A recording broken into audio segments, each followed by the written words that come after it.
Hey, Tech Guide Ninjas here. Hope you're having a good day today. So today we're looking at how to see layers in Canva.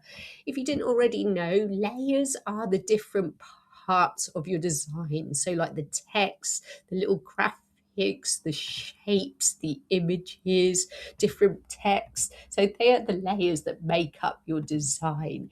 If you want to see them, all you have to do is click onto your design and right click, hover over layer, scroll over and scroll down to where it says show layers. So I can click on there and the left hand side will pop up and it will show your layers stacked up.